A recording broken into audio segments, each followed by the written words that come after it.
آج کل نوجوانوں میں عجیب و غریب سٹائل کی مونچھیں اور داڑھیاں رکھنے کا رواج چل نکلا ہے۔ اسلام میں اس قسم کی چیزوں کا کہاں تک ثبوت ملتا ہے اور کون کون سی چیز کرنا منع یا حرام ہے؟ یہ تو اسی طریقے سے میرے پاس ایک بھائی آئے، مجھے کہنے لگے جی میرے بھائی کو سمجھائیں، گانے بہت سنتا ہے۔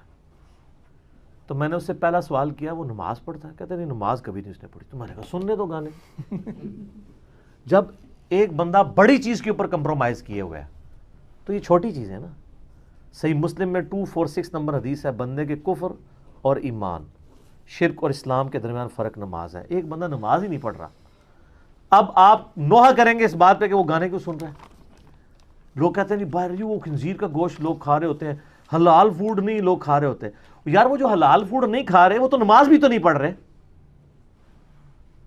وہ ذبیحہ نہیں کھا رہے، وہ تو بہت چھوٹا ایب ہے۔ جس طرح جب کمیونزم تھی، یہ رشیا کی جو سٹیٹس آزاد ہوئی ہیں، ابھی تک وہاں یہ حالت ہے، کئی مسلمان ہیں، ان میں اور کافروں میں فرق یہ ہے کہ کافر جو ہے بغیر بسم اللہ کے خنزیر کا گوشت و شراب پیتے ہیں اور مسلمان بسم اللہ پڑھ کے کھاتے ہیں، بس یہ فرق ہے۔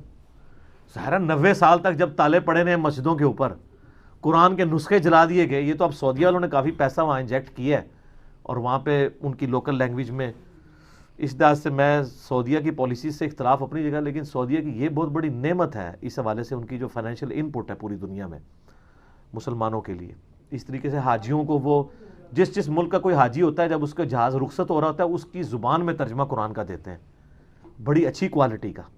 یہ بہت بڑی نعمت ہے اور اللہ تعالیٰ ان کو جزائے خیر دے۔ میں تو یہ نہیں، ہم تو ٹروتھ لور ہیں جی، ہمیں اختلاف اپنی جگہ، لیکن جو سچائی ہے وہ تو ماننی چاہیے اور تعریف کرنی چاہیے اس کے لیے۔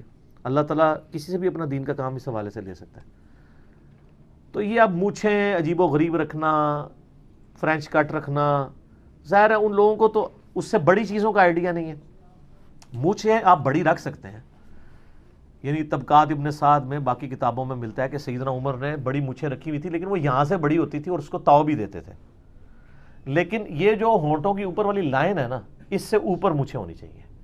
ابو داؤد میں آتا ہے کہ حضرت مغیرہ ابن شعبہ رضی اللہ تعالیٰ عنہ کہتے ہیں کہ نبی علیہ السلام نے میری مونچھیں یوں بڑی بھی دیکھی تو آپ نے یوں مسواک رکھ کے نا میرے ہونٹوں کے اوپر اور نیچے سے یوں کر کے نا مسواک رکھی سیدھی کاٹنے کے لیے، تو کاٹ کے پرے کر دی۔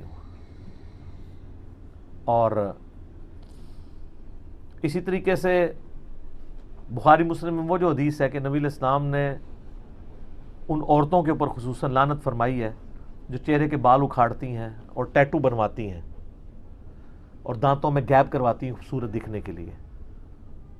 اس طریقے سے بخاری مسلم میں حدیث ہے ان عورتوں پہ لعنت جو مردوں کی مشابہت کریں، ان مردوں پہ لعنت جو عورتوں کی مشابہت کریں۔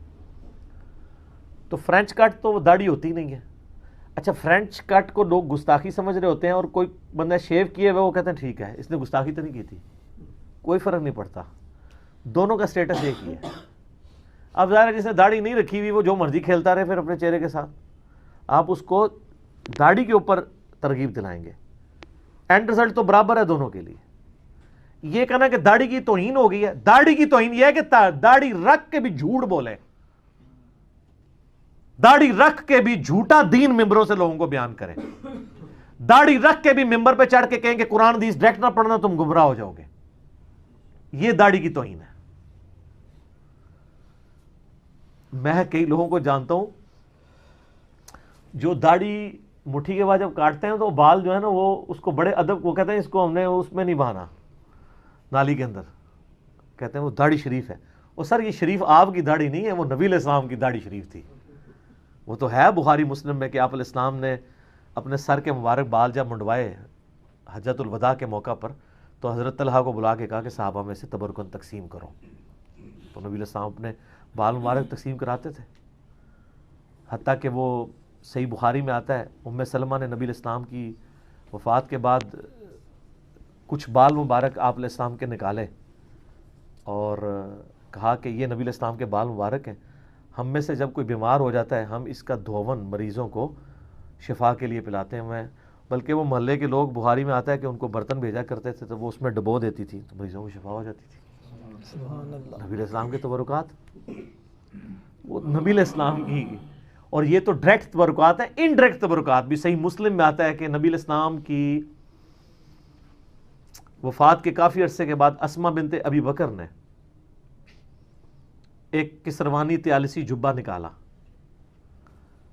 کالا پرشین امپائر کا جبہ، اور جس پہ گوٹ بھی لگی ہوئی تھی، اور کہا یہ نبی السلام پہنا کرتے تھے اور ہم اس کا دھون مریضوں کو شفا کے لیے بلاتے ہیں۔ تو وہ تبرکات، اس کی اہمیت ہے۔ باقی یہ جو ہماری داڑھی مونچھیں ہیں، ان کی وہ کوئی فضائل و برکات نہیں ہے کہ اس کو سنبھال کے رکھا جائے۔ فیشن کے طور پہ جو لوگ کرتے ہیں، عجیب و غریب قسم کی شکلیں بناتے ہیں، تو ظاہر ان کو سمجھائیں، بس وہ خود ہی جوکر لگ رہے ہیں، اس کے بعد ان کو مطلب کیا کیا جائے؟